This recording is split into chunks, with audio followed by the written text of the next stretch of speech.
지금 우리가 가지고 있는 성경은 이제 한글 개역 개정이고요. 이전에 가졌던 성경은 이제 개역 한글입니다. 이제 사실 한글도 이제 성경이 번역본이 많아졌어요. 개역 한글, 개역 개정, 새번역, 공동번역, 현대인의 성경, 우리말 성경, 이제 번역본이 굉장히 많죠. 근데 우리가 지금 가지고 있는 개역 개정을 기준으로 말씀드린다면 감사라는 단어가 성경마다 다르겠지만 우리가 지금 사용하고 있는 개역 개정을 중심으로 본다면 구약과 신약 모두 합쳐서 196번 나옵니다. 구약에는 132번이 나와요. 그리고 신약에는 64번 나옵니다. 그러니까 꽤 많이 나오는 것이에요. 신구약 모두 합쳐서 196번 나오는 거면은 꽤 많이 나오는 거죠. 구약 성경 39권 가운데 감사라는 단어가 모두 132번이 언급이 돼요. 그 중에서 가장 많이 감사가 언급되는 성경이 어떤 것 같으세요? 39권의 구약 성경 가운데 감사라는 단어가 가장 많이 나오는 성경 시편입니다. 신약은요 64번 나오죠. 그 64번 27권의 신약 성경 가운데 감사라는 단어가 가장 많이 나오는 성경은 사도 바울 서신이에요. 바울 서신, 열세 서신. 어떤 성경에는 감사라는 단어 자체가 없어요. 그러니까 우리가 그 반복의 관점으로 우리가 성경을 본다면 구약 성경 39권 가운데 모두 132번의 감사라는 단어가 나오는데 그 중에서 77번, 77번이 시편에 나와요.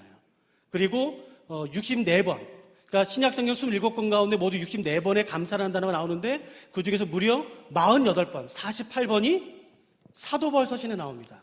그러니까 구약에서 감사라는 단어를 가장 많이 사용했던 사람은 다윗이고 신약에서 수많은 하나님의 사람들이 있는데 그 중에서 감사라는 단어를 가장 많이 언급한 사람은 바울이에요. 그래서 우리가 한 가지 중요한 사실을 알 수 있습니다. 다윗을 통해서, 바울을 통해서 우리가 알 수 있는 아주 중요한 사실은 뭐냐면은 감사는 환경으로부터 나오지 않는다는 것이에요. 여러분, 다윗 같은 삶을 산 사람이 어디 있습니까? 성경에는 어떻게 나와 있죠? 사무엘이 다윗에게 기름 부으러 왔을 때에 아버지도 인정하지 않았어요. 그 아들을. 형들도 인정하지 않았습니다. 그러니까 가족에게 인정받지 않고 외면받았던 사람이 다윗이에요. 사실은 어떤 학자들, 랍비들은 심지어 뭐라고 하지 말았냐면요. 시편 51편을 근거로 다윗은 사생하지 않았을까라는 말까지 해요. 그러니까 부모는 나를 버렸다라는 말을 다윗이 해요. 그러니까 사실 다윗은 부모에게 버려진 것 같은 삶을 살았던 사람이에요. 아버지와 형제들에게 인정받지 못했을 뿐만 아니라 왕으로 기름 부음을 받은다면 어떻게 됐나요? 일평생 떠돌이 삶이었어요. 생명의 위협. 여러분, 발 한 번 뻗고 편하게 잔 적이 없어요. 어디를 가든지 사울의 군대가 덮쳐서 자기를 죽일지 모른다는 그 위협 가운데, 두려움 가운데 항상 동굴 속에서 지냈어요. 근데 너무나 아이러니한 것은 뭐냐면은 구약에 있던 수많은 사람 가운데 감사를 가장 많이 말하는 사람이 다윗이에요. 여러분, 바울 같은 삶을 산 사람이 어디 있습니까? 바울은 자기의 삶을 예수 그리스도에 드린 이후부터 모든 삶을 예수 그리스도를 위해서 살아요. 그러나 그가 가는 곳마다, 전도하는 곳마다 매 맞고, 돌 맞고, 배가 파손하고, 강도의 위험, 동족의 위험, 배고픔과 헐벗음과 너무너무 어려운 삶을 살았어요. 그리고 나중에 3차 전쟁을 마치고 예루살렘에 왔을 때는 그 수치스러운 누명까지 씁니다.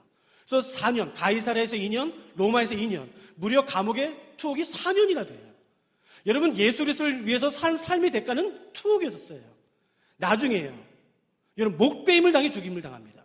그래도 불구하고 바울은 모두 13편의 서신을 교회와 개인에게 보내는데 바울은 입을 열 때마다 말하는 게 뭐냐면 감사예요. 그러니까 다윗의 삶을 통해, 바울의 삶을 통해 우리가 알 수 있는 한 가지 확실한 사실은 뭐냐면은 감사는 절대 환경으로부터 나오지 않는다는 것이에요. 그럼 어디서부터 나올까요? 우리는 왜 이렇게 감사를 못할까요? 도대체 감사가 나오는 것은 어디인데요? 우리가 어떤 사람을 볼 때 이런 생각 많이 하죠. 이 정도면 감사해야 되지 않냐? 어떤 사람의 일을 봤을 때, 사건을 봤을 때, 이건 정말 감사해야 되지 않냐? 라고 말할 때가 있어요. 가장 대표적인 사람이 이스라엘이죠. 여러분, 이스라엘 기억나세요? 430년 동안 애굽에서 종노릇합니다. 아버지 노예, 할아버지 노예, 아들 노예, 손자 노예, 모든 사람이 다 노예예요. 여러분, 노예는요, 자기의 미래를 계획할 수가 없어요. 자기가 내일을 계획한다 할지라도 절대로 그렇게 안 됩니다. 꿈을 가질 수가 없어요. 소망을 가질 수가 없어요. 그냥 절망이에요. 어둠이에요. 여러분, 자녀를 낳았어요? 그 자녀가 천하의 가장 똑똑한 천재를 할지라도 소망을 가질 수가 없습니다. 왜요? 노예예요. 여러분 기가 막힌 기술과 재능을 가지고 내 자녀가 태어났다 할지라도 여러분 소망 가질 수가 없어요. 노예예요, 노예. 가서 벽돌 만들어야 돼요. 진흙을 짓이겨야 돼요. 벽돌 쌓아야 돼요. 여러분 아무리 외모가 출중하다 할지라도, 아무리 기가 막힌 은사와 재능과 지식을 가지고 태어났다 할지라도 이스라엘 백성들의 430년의 삶은 소망이 없는 삶이에요. 절망이에요. 여러분 더군다나 이 430년 동안 이스라엘 백성들이 얼마나 출애굽을 원했습니까? 그러나 자기 힘으로 할 수 없었어요. 자기의 계획대로 할 수가 없었어요. 바로와 싸울 군대조차 없었으니까요. 무기조차 없었으니까요. 그런데 하나님의 놀라운 은혜로 드디어 이스라엘 백성들이 출애굽합니다. 그럼 감사해야 되지 않아요? 잠깐이에요. 그 출애굽한 날 밤 잠깐. 그리고 그 입은 곧바로 원모로 바뀝니다. 물이 없다, 먹을 게 없다. 여러분 하면 이스라엘 백성들의 그러면 40년의 광야 생활 한번 보시겠습니까? 한 번도 가보지 않았던 길이에요. 누구도 가보지 않았던 길을 갑니다. 어디로 가야 되는지 몰라요. 또 언제 떠나야 되는지 몰라요. 여러분 주변에 사방에 적들이 많아요. 이스라엘 백성들은 손에 무기가 없었습니다. 그러나 주변에 이스라엘 백성들 주변에 있는 가나안과 광야에 있었던 나라들은 모두 무기로 무장된 나라들이에요. 전쟁에 능한 나라들이에요. 언제 떠나야 되는지, 언제 정착해야 되는지, 어떻게 방어해야 되는지, 어디로 가야 되는지, 어떻게 해야 되는지 전혀 몰라요. 근데 하나님이 구름 기둥과 불 기둥으로 인도하시고 보호하시고 여러분 먹이시고 입히셨어요.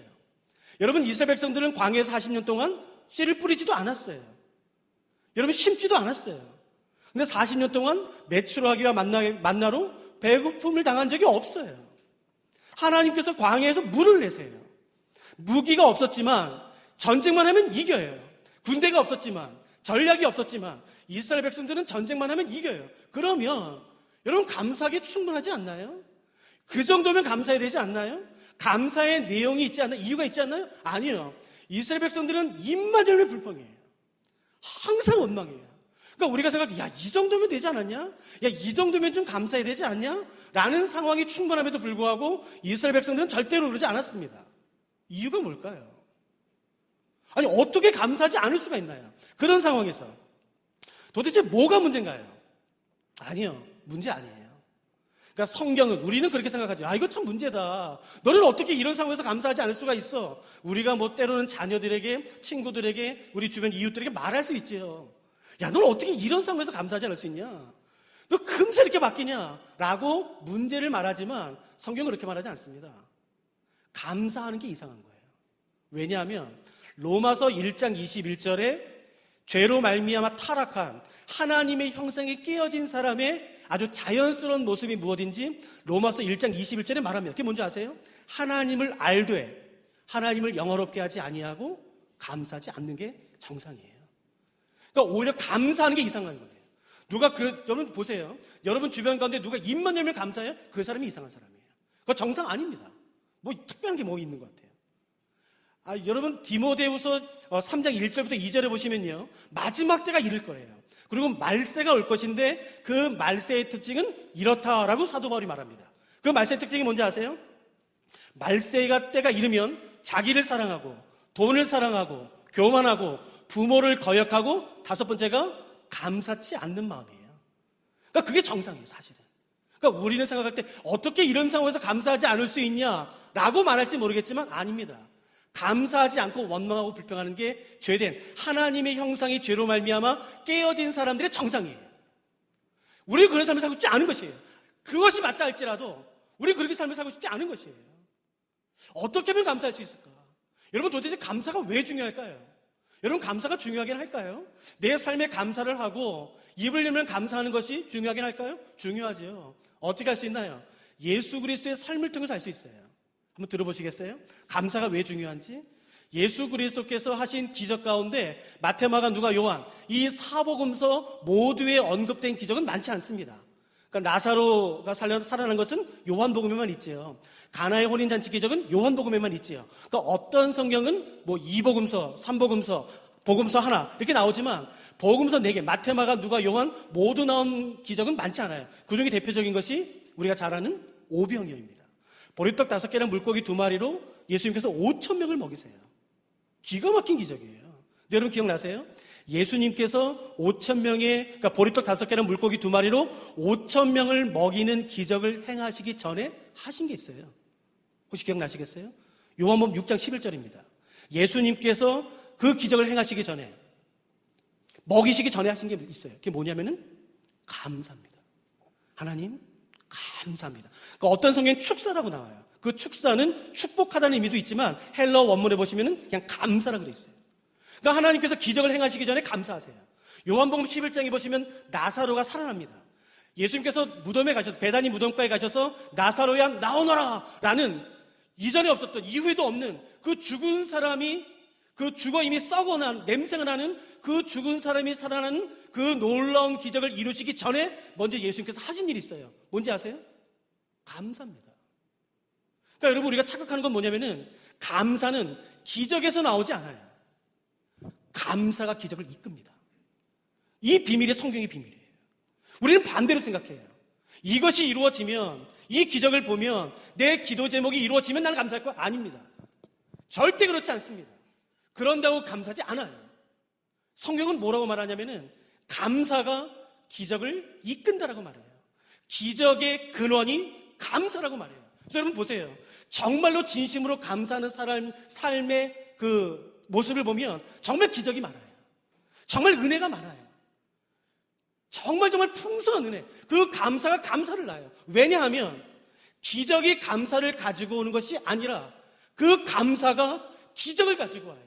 누구도 예상하지 못했던 그 놀라운 은혜들, 그 기적들을 이끄는 아주 중요한 열쇠가 뭐냐면 그게 감사예요.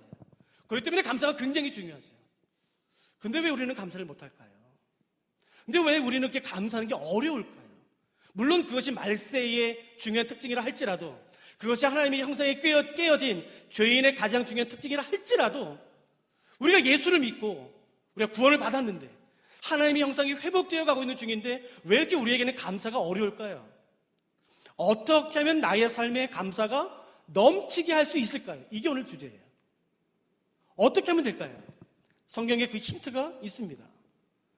골로새 교회에게 사도 바울이 뭐라고 권면하냐면은 너희 삶에 감사가 넘치게 하라 라고 권면을 해요.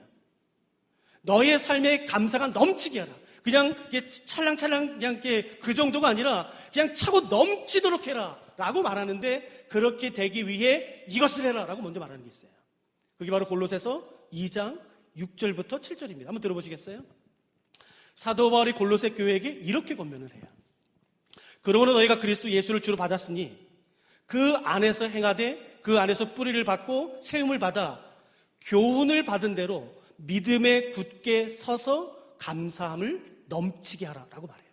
그러니까 사도 바울은 골로새 교회에게 말하죠. 너의 삶에 감사함이 넘치게 하라. 근데 감사가 넘치도록 하기 위해 필요한 것이 있어요. 그게 뭔가요? 믿음에 굳게 서는 것이에요. 감사가 넘치기 위해 필요한 것은 뭐냐면 감사의 내용이 아니에요. 감사의 이유가 아니에요. 감사가 나의 삶에 넘치도록 하기 위해 성경에서 말하는 중요한 진리는 뭐냐면은 내 삶에 감사가 넘치기 위해 필요한 것은 뭐냐면은 그 예수 그리스도에 대한 바른 믿음 가운데 굳게 서는 것이에요. 예수 그리스도와 바른 믿음의 관계를 갖는 것이에요. 왜냐하면 감사는 믿음의 열매이기 때문에 그렇습니다. 감사는 믿음의 열매예요. 하나님에 대한 바른 신뢰, 그 신실함, 그 성실함, 그 선하심과 인자심이 무궁하다는 하나님에 대한 바른 믿음 관계가 바로 서 있으면 그 사람의 삶은 어떤 환경이라 할지라도 감사가 넘치게 되어 있어요. 사도 바울은 이 비밀을 골로새 교회에게 말하고 싶은 것이에요. 너의 삶에 감사가 넘치도록 해라. 그러기 위해 필요한 게 있는데 그건 바로 뭐냐? 믿음에 굳게 서는 것이에요. 그래서 믿음에 굳게 선 사람들, 하나님에 대한 바른 믿음을 가지고 있는 사람들, 하나님의 선하심과 그 신실하심과 하나님의 성품에 대한 바른 믿음의 관계를 가지고 있는 삶의 가장 중요한 특징은 뭐냐면은 그 삶에는 감사가 넘쳐요. 어떻게 할 수 있나요? 다윗 보면 알아요. 여러분, 다윗이 했던 가장 유명한 시편 가운데 23편이 가장 유명해요. 여러분 기억나세요? 내가 사망의 음침한 골짜기를 다닐지라도 해를 두려워하지 않는데요.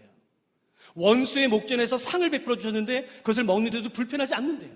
내 잔이 넘친대요. 내게 부족함이 없대요. 여러분, 어떻게 하면 그런 삶을 살 수 있을까요? 여러분, 다윗은 이 시편을 왕이 되었을 때 기록한 게 아니에요.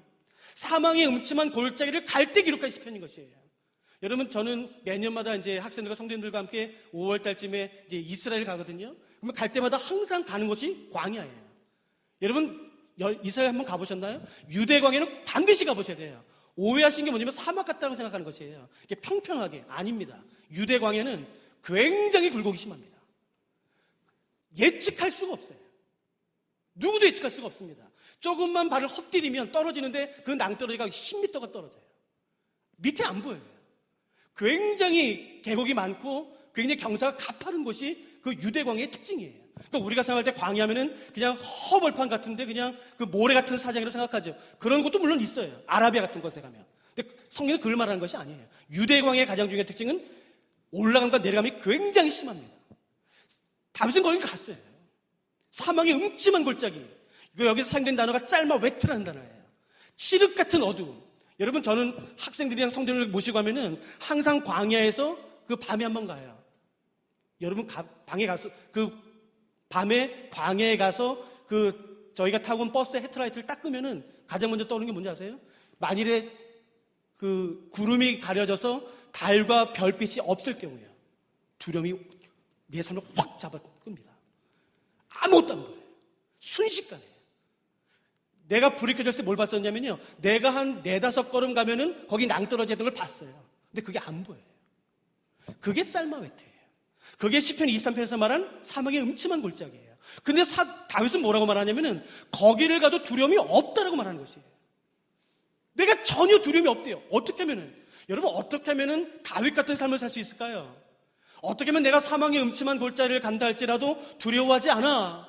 내가 원수의 목전에 앞에 있는데도 불구하고 나는 평안해. 내 잔이 넘쳐. 라는 고백을 할 수 있을까요?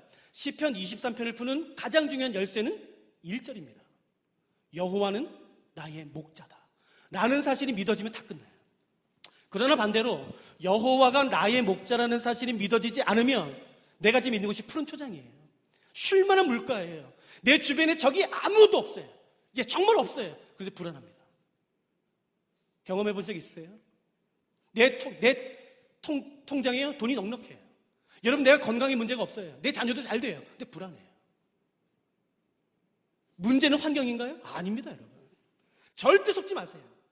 감사는 환경에서 오는 것이 아닌 것이에요. 감사는 믿음의 열매입니다. 여호와가 나의 목자야. 그분이 나를 지켜주셔. 나를 보호하셔. 나를 인도하실 거야. 내가 비록 한 번도 가보지 않은 길이랄지라도 목자가 먼저 가서 그 길로 나를 인도하시면 그 길이 가장 완벽한 길이야. 그분은 신실하셔. 만일 혹이라도 나의 생명을 노리는 그 도적대와 그 이리떼 같은 그 맹수리 나를 달려든다 할지라도 나의 목자 되신 하나님이 나를 지켜주실 거야. 그분이 나의 선한 목자야. 라는 사실이 믿어지면 여러분 그런 고백할 수 있어요. 그러나 내가 정말 평안한 삶을 살고 쉴만한 물가에 있다 할지라도 여호와가 나의 목자라는 사실이 믿어지지 않고 내 삶은 그냥 내가 책임져야 돼요. 내가 계획해야 돼요. 그럼 절대 평안함이 없습니다. 바울도 마찬가지죠. 빌립보서에서 이렇게 말해요. 내가 너에게 권면한다. 기뻐해라. 내가 다시 말하노니 기뻐해라. 여러분, 이 말을 어디서 한 줄 아세요? 여러분, 사도 바울이 빌립보서를 어디서 기록했는지 아십니까? 감옥에서 기록했어요. 그럼 이렇게 말할 수 있겠죠. 너나 좀 잘해라. 지금 네가 나한테 그렇게 권면할 때냐? 네가 지금 재정에 누명을 썼고 감옥에 갇혔고 지금 너는 그런 상황인데 어떻게 나한테 그렇게 권면할 수 있냐? 근데 그러면 사도 바울이 말하는 거죠. 그게 무슨 상관이냐? 환경이 무슨 상관이냐? 내가 너한테 정확히 말한다. 빌립보 교회 성도들아, 기뻐해라. 내가 다시 말하노니 기뻐해라. 라고 말하면서 그 유명한 말을 빌립보에서 말하는 것이에요. 내게 능력 주시는 자 안에서 내가 모든 걸 할 수 있다. 라는 말을 거기서 하는 것이에요. 여러분, 우리가 오늘 읽은 하박국 선지자가 이렇게 말합니다. 무화과 나무에 소출이 없어요. 무성하지 못해요. 여러분, 포도나무에 열매가 없어요. 감람나무에 소출이 없어요. 우리의 양이 없어요. 외양간에 소가 없어요? 자, 그러면 해야 될 게 뭔가요? 원방이지요. 이거 누구 때문이야? 부모 때문인가? 부모가 나한테 어떤 유산도 물려주지 않았기 때문인가? 환경 때문인가? 가뭄 때문인가? 날씨 때문인가? 리더 때문인가? 왕 때문인가? 저 사람 때문인가? 정치 때문인가? 여러분, 많이 할 수 있죠? 아니에요. 그런 상황에서 하박국이 선택한 게 뭔지 아십니까? 무화과 나무가 무성하지 못하며 포도나무에 열매가 없으며 감람나무에 소출이 없으며 외양간에 소가 없고 우리의 양이 없다 할지라도 나는 여호와로 말미암아 기뻐하는 것이에요. 그것이 기독교인의 힘입니다. 한 달 뒤가 무슨 주간인지 아세요? 추수감사주일이에요. 여러분, 어떻게 준비하시겠어요? 그냥 돈 봉투 내시겠어요? 여러분, 그게 제일 싸구려입니다. 여러분, 감사는 돈으로 표현하는 게 아니에요. 그게 제일 쉬워요. 거긴 마음이 담기지 않을 수도 있어요. 그렇게 하지 마세요. 여러분 어떻게 준비하시겠습니까? 한 해 동안 하나님이 우리를 어떻게 인도하셨는지 한번 돌아보세요. 한 달 동안 감사주를 준비하세요. 그냥 돈 봉투만 준비하지 마시고 믿음을 준비하세요. 하나님, 당신은 신실하십니다. 내 환경 가운데, 내 삶 가운데 내가 이런 기도 제목이 거절당했습니다. 누가 좀 바울처럼 감사하시겠습니까? 내가 3번이나 간거했는데 내가 3번 다 거절당했다. 그래서 사도 바울이 뭐라나요? 원망하나요? 아닙니다. 감사합니다. 거절당한 것을 감사하는 것이에요. 어떻게 이럴 수 있나요? 감사는 환경에서 나오는 것이 아니라 믿음의 열매이기 때문에 그래요. 여러분, 하나님이 선하신 거 아세요? 여러분, 하나님이 신실하시다는 것을 아세요? 하나님이 내 삶 가지고 절대로 장난치지 않으실 거라는 확신이 있으십니까? 그러면 감사할 수 있어요. 근데 그 믿음이 없으면 아무리 내가 100번 기도하고 1000번 기도해서 그 1000번의 기도 제목이 다 이루어진다 할지라도 그 감사는 여러분 그날 끝납니다. 너무너무 많이 봤어요. 감사는 믿음의 열매예요. 누가 그 믿음에 굳게 서시겠습니까? 하나님, 당신은 정말 신실하십니다. 저는 이제 해외에서 사역하다가 저는 성경연구학교를 인도하는 사람이에요. 많이 개척했죠. 여러 나라에 개척했죠. 그래서 저희 아이들과 함께 많이 돌아다녔어요. 그래서 저희 아이들의 소원이 뭐냐면은 한 곳에 정착하는 거예요. 한 곳에. 그래서 이제 드디어 이제 몇 개월 전에 한국에 들어와서 이제 우리가 이제 한국에 좀 남자라고 결정했었어요. 선교사의 삶이 뭐 다 똑같지요. 누가 어떻게 넉넉한 삶이 있습니까? 그럴 수가 없어요. 집을 장만해서 이제 월세를 구해서 들어갔어요. 저는 아내는 1명입니다. 그리고 아들이 3명이에요. 둘째, 셋째가 쌍둥이고 다 남자들이에요. 여러분, 활동이 얼마나 큰지 몰라요. 다 때려부십니다. 다 때려부셔. 근데 죄송해요. 제가 뭐 정확히 말씀드리진 않을게요. 집을 구했어요. 저희가 뭐 있을 수 없는 공간이에요. 근데 제가 너무 감사한 건 뭐냐면요. 가자마자 저희가 그 집을 얻고 같이 예배를 드렸어요. 그때 저희 쌍둥이 중에 한 아이가 하나님, 저희가 쉴 수 있는 공간을 주셔서 감사합니다. 저는 너무 고마웠었어요.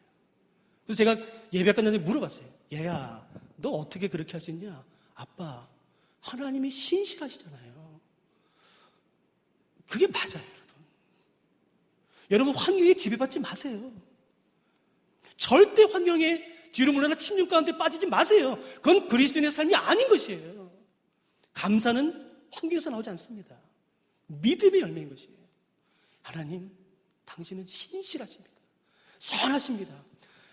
맞습니다. 지금 내 삶이 이것이 내가 원하는 삶이 아니라 할지라도 하나님이 내 삶을 향해 가장 완벽한 것을 준비하고 계십니다.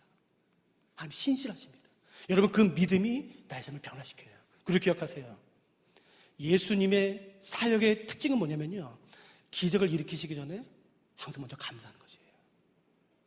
기적이 감사를 가져오는 게 아니라 감사는 언제나 기적을 일으키게 돼 있어요. 기도할까요? 하나님, 저희가 오늘 감사라는 주제로 주의 말씀을 나눴습니다. 사도 바울이 골로새 교회에 권면했던 것처럼 제가 감히 주님의 십자가 교회 귀한 성도님들에게 권면하고 싶습니다. 그리고 우리가 그렇게 살고 싶습니다. 우리의 삶이 감사로 넘치도록 하기 위해 하나님, 우리가 먼저 믿음에 굳게 서고 싶습니다. 하나님, 우리에게 믿음을 허락해 주시옵소서. 하나님이 어떤 분이신지 더 알 수 있도록 도와주시옵소서. 하나님의 선하심을 맛보아 알 수 있도록 도와주시옵소서. 단지 귀로만 듣고 다른 사람의 간증을 통해서 듣고 그냥 책을 통해서 알고 듣는 것으로 그냥 거기서 끝나지 않도록 도와주시고 내 하나님을 내가 직접 경험하고 그 믿음 가운데, 확실한 믿음 가운데 굳게 서서 나의 삶이 감사로 넘치게 하여 주시옵소서. 하나님, 저희가 얼마 전에는 맥주감사절을 지냈고 이제 얼마 뒤에는 추수감사절을 지킵니다. 하나님, 우리가 단지 주께 재정만 드리고 싶진 않습니다. 우리가 믿음을 드리고 싶습니다. 하나님께서 지난 날 동안 행하셨던 그 모든 일 가운데 발견할 수 없는 하나님의 뜻이 있다 할지라도 우리가 하나님의 선하심과 인자하심과 신실하심으로 말미암아 주께 나의 삶을 드리고 싶고 감사를 드리고 싶습니다. 살아계신 하나님, 주의 뜻이라면 우리 사랑하는 주님의 십자가 교회를 축복해 주셔서 정말 믿음에 굳게 서는 교회가 되게 하시고, 그로 말미암아 감사가 넘치게 하여 주시옵시고, 그것으로 말미암아 누구도 상상하지 못했던 하나님의 놀라운 기적을 경험하는 교회 되게 하여 주시옵소서. 하나님, 어떤 교회도 하지 못했던 교회, 상상하지도 못했던 교회, 시도하지도 못했던 그 일들을 하나님 주님의 십자가 교회를 통해서 행하시옵소서. 비록 적은 인원이 모인다 할지라도 우리가 인원에 상관없이 우리 안에 계신 예수 그리스도로 말미암아 큰 일을 기대하게 하여 주시옵시고 하나님의 나라를 꿈꿀 수 있도록 도와주시옵소서. 감사합니다. 사랑하는 예수 그리스도의 이름으로 함께 기도드렸습니다. 아멘. 우리 같이